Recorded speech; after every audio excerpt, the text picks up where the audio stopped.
¿Por qué estaba formado este sistema endocrino? Estas cositas que están ahí, ¿cómo se llaman?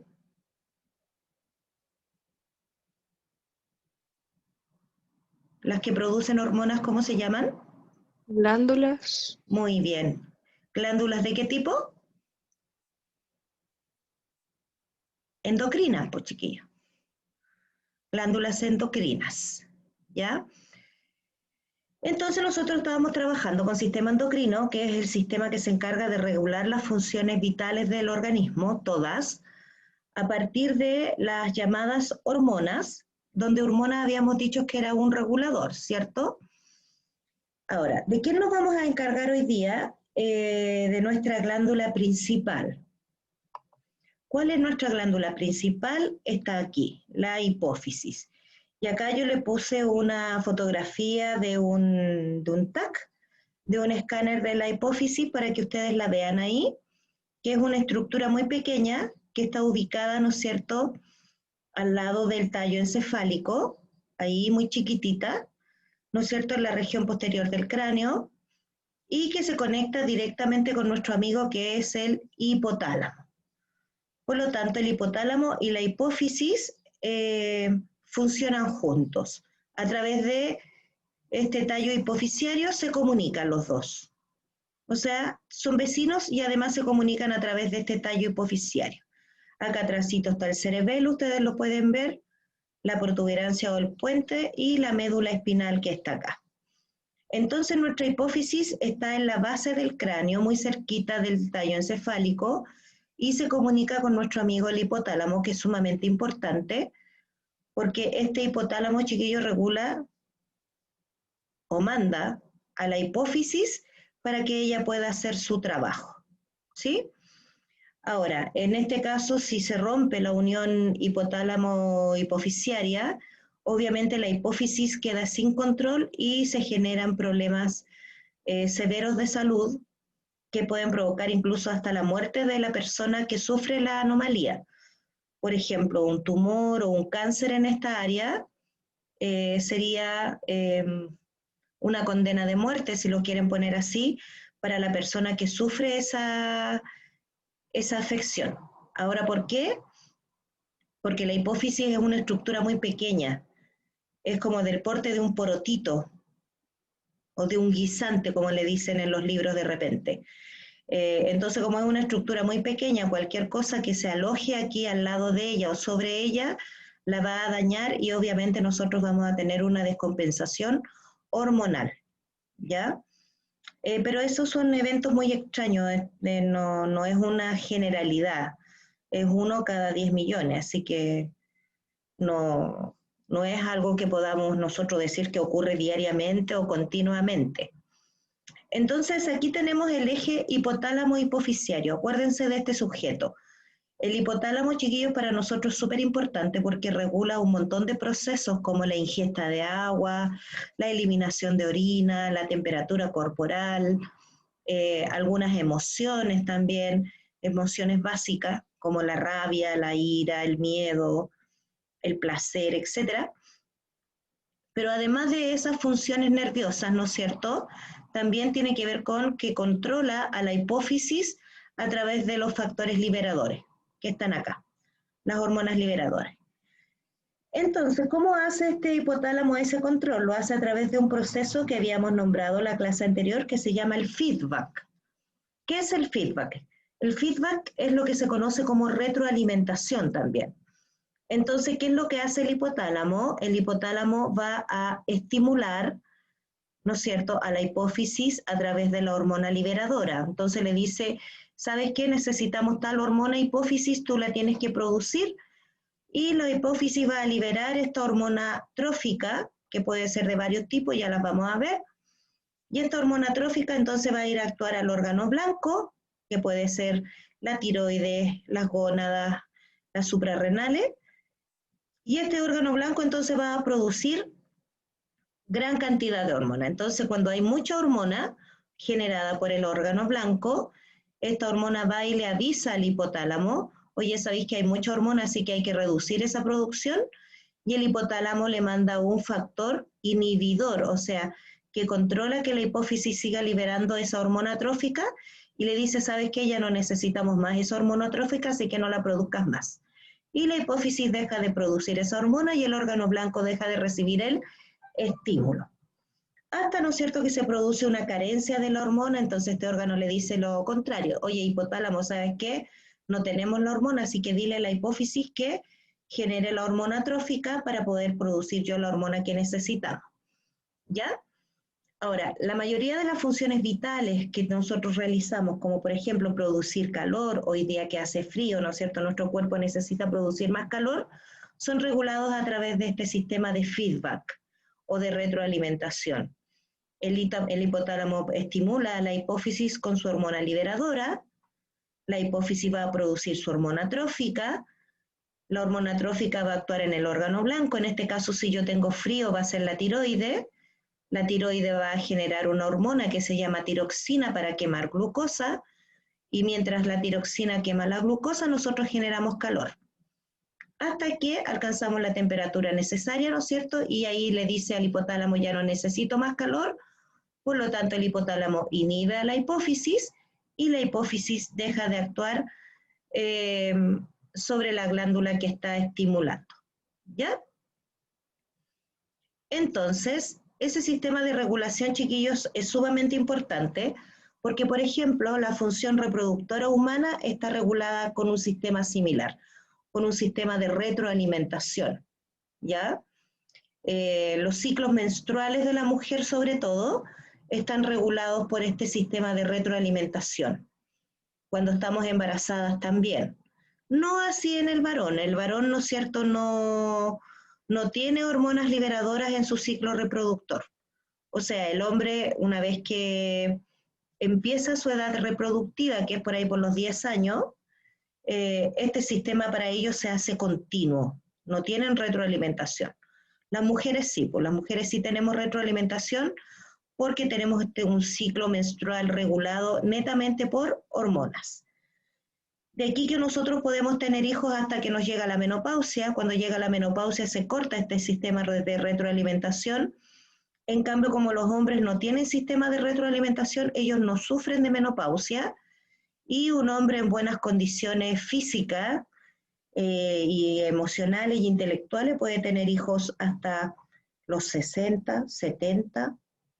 Por ejemplo, Richard Gere, que es un actor famoso, tuvo un hijo a los 73 años, por lo que fue muy criticado.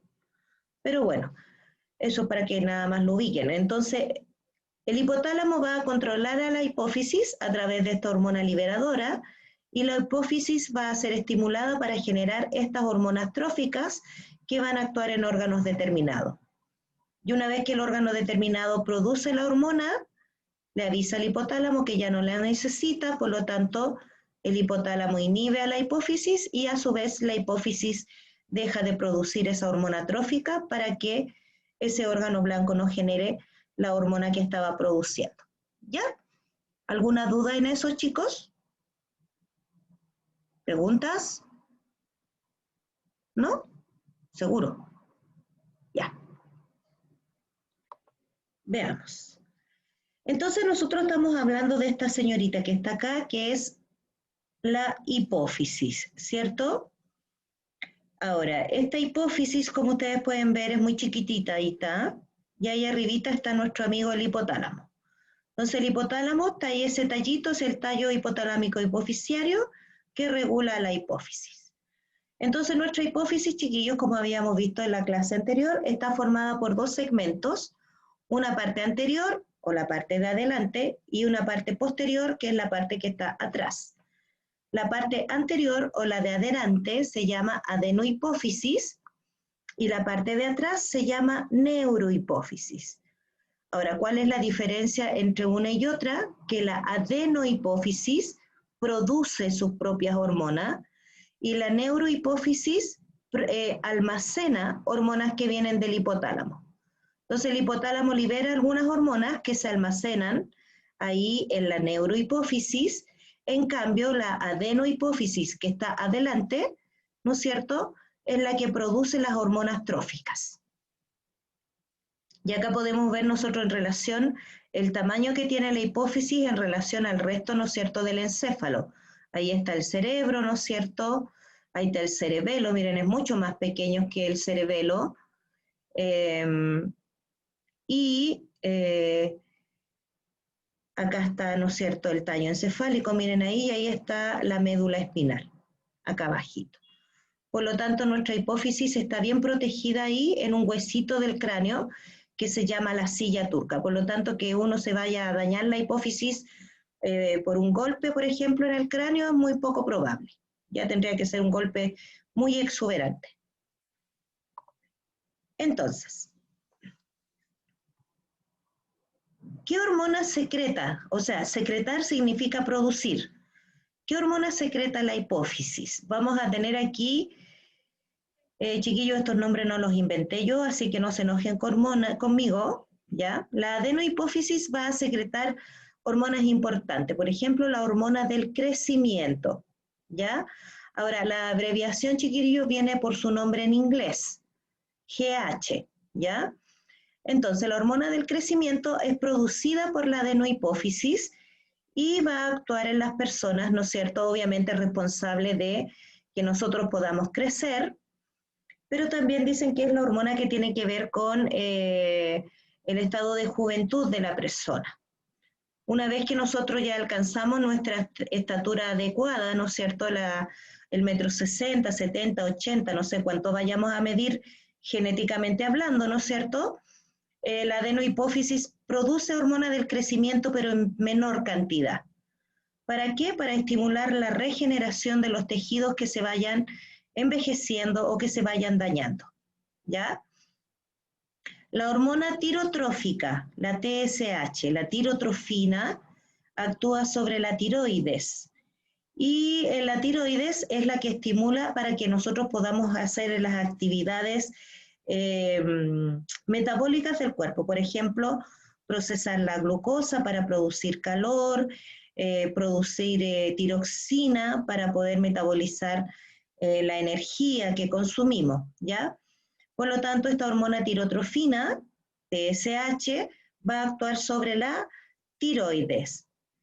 La hormona adenocorticotrofina, que está ahí, la ACTH, la adenocorticotrofina, como su nombre lo dice, actúa sobre las glándulas suprarrenales. ¿Ya? Ahora, las glándulas suprarrenales realizan varias funciones, por lo tanto, una vez que veamos la glándula suprarrenal, vamos a ver cómo actúa la adenocorticotrofina. Esta hormona, la prolactina no está presente siempre. Habitualmente se estimula su producción cuando la mujer está embarazada, ¿ya? La prolactina tiene que ver con estimular a la glándula mamaria para que la glándula en sí genere y libere leche para el feto recién nacido, ¿no es cierto?, para el neonato y para el niño en desarrollo. Ya la prolactina, habitualmente dependiendo del periodo de lactancia que tenga la mujer, va a hacer su producción. O sea, ¿por qué? Porque habitualmente cuando el niño succiona el pezón de la madre, estimula a la hipófisis para producir prolactina, ¿ya? Ahora, no sé, pues si una mujer amamanta 6 meses y la guagua deja de mamar, habitualmente se inhibe la producción de prolactina. En cambio, si hay una mujer que tiene la mala costumbre de darle pecho a su guagua hasta los 5 años, va a estimular la producción de prolactina hasta ese periodo, ¿ya? Ahora, la prolactina también tiene un efecto anticonceptivo en las mujeres. Una vez que la mujer empieza a producir prolactina, se inhibe el ciclo menstrual. Entonces los ovarios no liberan ovocitos.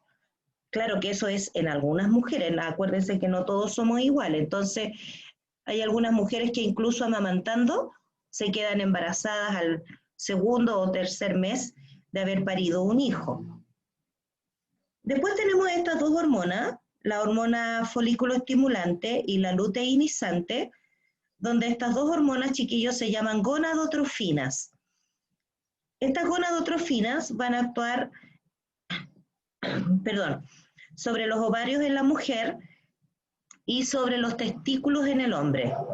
En el caso de la hormona folículo estimulante, por ejemplo, en el hombre, estimula la producción de espermatozoides, ¿ya? Y la luteinizante en el hombre estimula la producción de testosterona para que él adquiera los caracteres sexuales masculinos característicos. En cambio, aquí en la mujer, la hormona folículo estimulante y luteinizante tienen que ver con el ciclo menstrual y ovárico de las mujeres. O sea, nuestro ciclo que se supone en teoría debiera durar 28 días, cuando es regular. Cuando es irregular puede durar menos o puede durar más.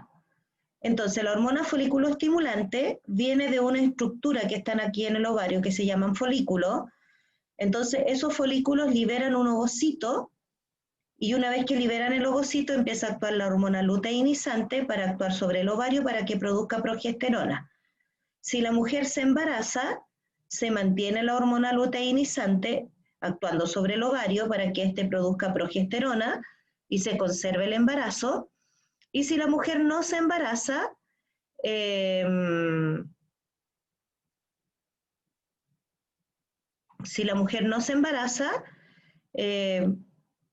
deja de producir progesterona y empieza un nuevo ciclo menstrual, ¿ya?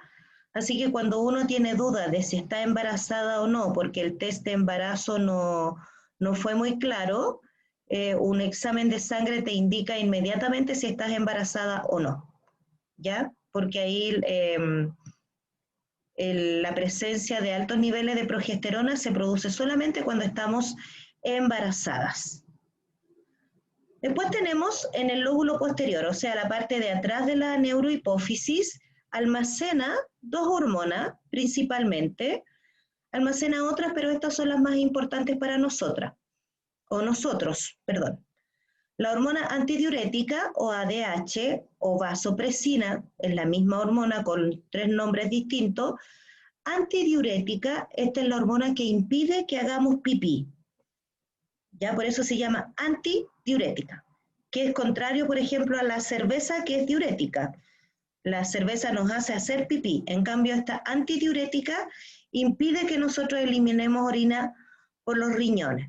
¿Ya? Esta antidiurética habitualmente actúa cuando consumimos muy poca agua, por ejemplo, somos personas que tomamos muy poco líquido, o por ejemplo, cuando tenemos una anomalía en el riñón, que hace que nosotros retengamos líquido, o por ejemplo, cuando vamos a dormir.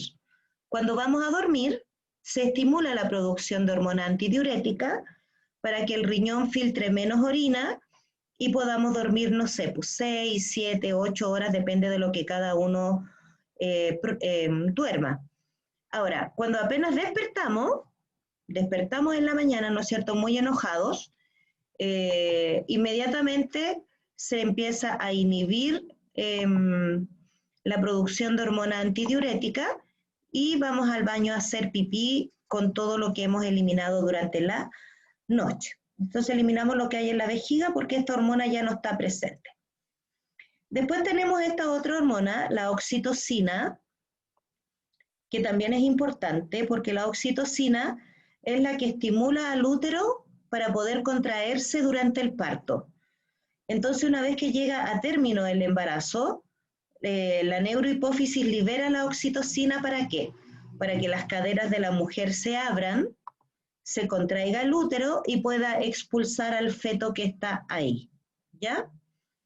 Y en el caso de los varones, que obviamente no se embarazan, la oxitocina tiene que ver con el momento de la cópula o de la relación sexual cuando él eyacula. La oxitocina actúa sobre las glándulas del aparato reproductor masculino, la próstata, la vesícula seminal. Entonces, durante el momento de la eyaculación, la oxitocina estimula estas glándulas para que eliminen su contenido al exterior y el caballero pueda eyacular. ¿Bien? Entonces aquí tenemos entonces, chiquillos, las hormonas de la adenohipófisis y las hormonas de la neurohipófisis. En todo caso, esto mismo, chiquillos, está en el libro de biología de segundo, desde la página 50 en adelante. Y este monito yo se lo saqué justamente del libro, ¿ven? Entonces, acá tenemos la acción de cada una de las hormonas que yo les nombré. La hormona tirotrofina, la TSH, que actúa sobre la glándula tiroides, que está ubicada en el cuello, ¿no es cierto? Entonces produce la tiroides estas hormonas, las T3 y T4, que aumentan el metabolismo, o sea, son las que nos hacen quemar calorías. La ACTH, la hormona corticotrofina, ¿no es cierto? Ahí está, adrenocorticotrofina, que actúa, ¿no es cierto?, sobre las glándulas suprarrenales para producir los glucocorticoides que regulan la glucosa, como el cortisol, y los andrógenos. Por ejemplo, cuando nosotros estamos en estado de estrés, producimos mucho cortisol. Y los andrógenos, que son hormonas netamente masculinas que determinan sus caracteres sexuales. Después tenemos las gonadotrofinas, que yo les había nombrado, la hormona folículo estimulante y la hormona luteinizante, que actúan directamente sobre las gónadas para producir las células reproductoras, que son los gametos, y las hormonas sexuales. La hormona del crecimiento, que actúa sobre los huesos y los tendones, para que la persona pueda, ¿no es cierto?, alcanzar la estatura adecuada, estimulando a que estos produzcan proteína, ¿ya? Y metabolicen también hueso. La prolactina, para que la mujer pueda generar leche durante el periodo de lactancia. La oxitocina, que estimula la contracción del útero durante el parto, y la eyaculación en el varón, ¿no es cierto? Y también la oxitocina tiene que ver con la producción de prolactina por la succión del pecho, y la hormona antidiurética, que actúa directamente sobre el riñón para impedir que éste libere la orina o que produzca orina. ¿Bien? Entonces este monito, chiquillos, también lo van a encontrar en el libro si es que ustedes quieren verlo ahí. Ya. Entonces, ¿qué enfermedades puede afectar a la hipófisis y que nosotros debiéramos conocer un poquito? ¿Ya? El gigantismo, chiquillos, el gigantismo y el enanismo se producen en los niños. El gigantismo es cuando se produce un exceso de hormona del crecimiento y los tendones y ligamentos tienden a crecer más rápido y más de lo habitual. Gigantismo, por ejemplo, se considera una persona mayor a 2,20 metros de estatura, porque hay algunas personas que por raza, por ejemplo, hay algunas razas africanas donde son muy altos, pero son genéticamente así. En cambio hay otros como nosotros, que nuestra estatura promedio en las mujeres sería 1,68 m y en los varones 1,80 m. Si nosotros encontramos a uno que mide más de eso, si no es genético, puede tener gigantismo, ¿ya? Y esto produce atrofia y deformación de los huesos largos, como el fémur, la tibia, el peroné, qué sé yo. Y el enanismo es lo contrario, pues la persona no produce hormona del crecimiento y su cuerpo no forma ni huesos ni músculo, generando, ¿no es cierto?, una persona enana.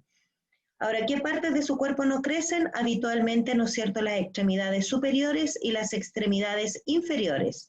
No así el torso, ¿no es cierto?, y la cabeza. Habitualmente el enanismo caracteriza por que los huesos del cráneo y los huesos del tórax y de la columna vertebral, las caderas, ¿no es cierto?, crecen muchísimo.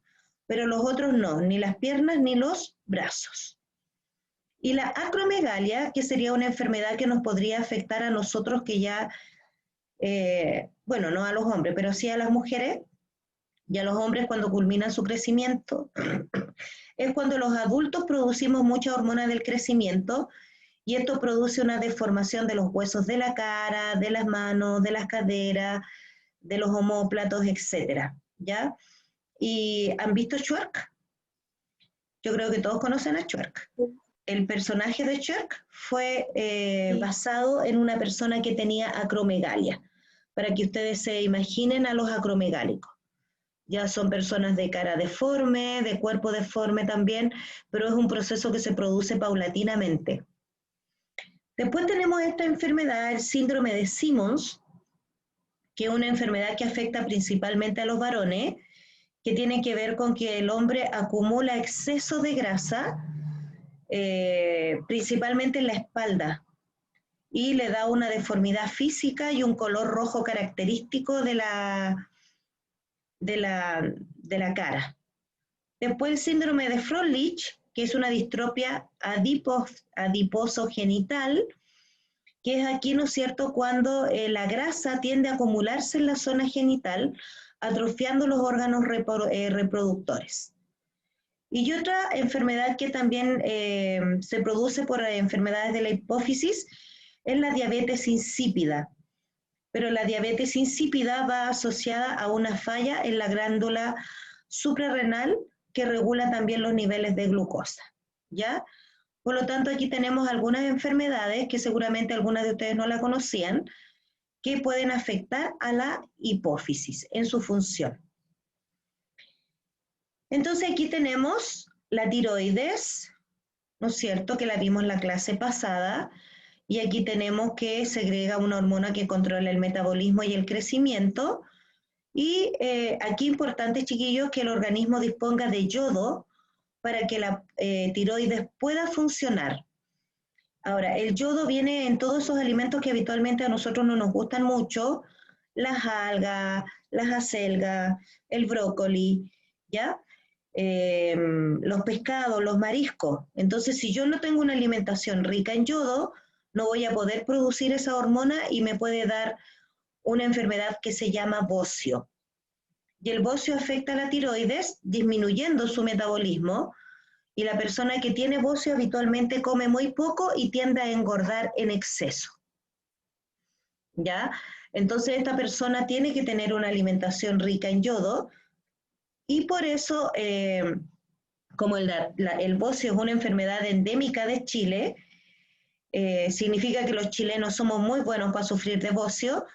La sal que nosotros consumimos, la sal común y silvestre, viene con yodo. Si ustedes se fijan en el envase de sal, dice sal, no sé, pues sal lobo yodada. Y es porque eso es para impedir que la población desarrolle bocio acá en la tiroides, ¿ya? Ahora, muchos problemas de obesidad que tienen muchas personas, chiquillos, no es porque coman en exceso, sino porque tienen una falla en la tiroides.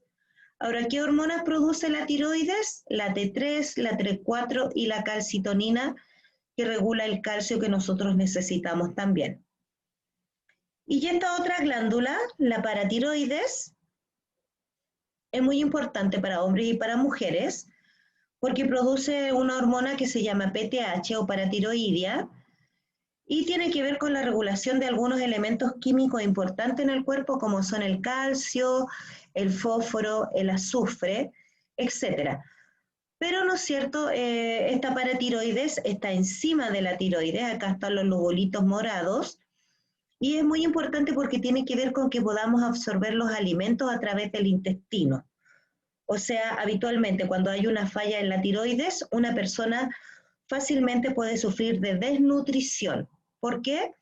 Porque el intestino no absorbe los nutrientes y estos se eliminan al exterior a través de la vía fecal. Y también permite que conservemos el calcio por medio de los riñones, o sea, impide que los riñones eliminen calcio.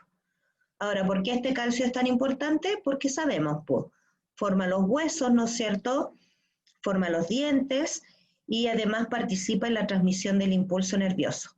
Por ejemplo, cuando una persona elimina exceso de calcio por los riñones, habitualmente puede sufrir de calambres, ¿ya? Y es porque puede haber una falla aquí en la paratiroides. Y nuestro páncreas, en este sujeto nos vamos a detener un poco.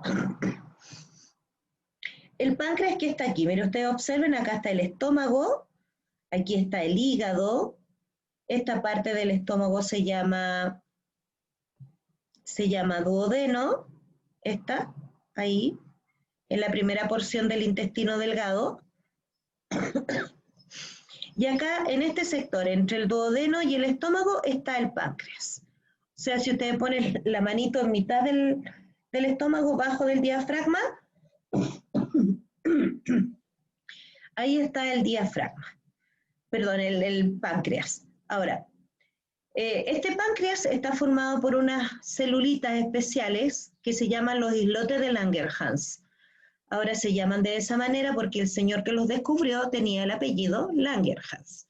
Entonces él amablemente, para que los estudiantes sufran, le puso a este páncreas endocrino los islotes de Langerhans, ¿ya? Ahora, el páncreas, chiquillo, en nosotros cumple dos funciones. Participa produciendo enzimas para la digestión y también participa en la producción de hormonas. Por lo tanto, el páncreas es una glándula mixta. Ahora, ¿para qué nos sirve este páncreas a nosotros? Muchos ya lo deben conocer, ¿no es cierto? Es el que regula el nivel de glicemia en la sangre, o sea, el nivel de glucosa que nosotros tenemos que tener circulando en nuestro sistema. Ahora, el páncreas se encarga de que la glicemia esté normal, comamos o no comamos. ¿Por qué? Porque produce dos hormonas, una que se llama insulina, que ya es la más conocida, ¿no es cierto? Y otra no tan conocida que se llama glucagón. Sí, ese nombre es como bien divertido, pero así se llama. Insulina y glucagón, ¿ya? Entonces, lo que hace el glucagón, convierte el glucógeno en glucosa cuando baja la glicemia. El glucagón, chiquillos, actúa cuando nosotros no comemos. Por ejemplo, si ustedes se levantaron y no tomaron desayuno en este rato, su páncreas está produciendo glucagón. ¿Para qué? Para obtener glucosa del hígado y de los músculos para que ustedes puedan tener energía, ¿ya? Y si tienen frío y no han tomado desayuno, el glucagón está sacando gran cantidad de glucosa de los órganos donde está guardado para que ustedes puedan generar su energía, ¿ya? Bien, entonces chicos, vamos a quedar hasta aquí hoy día y les voy a dejar para que puedan hacer su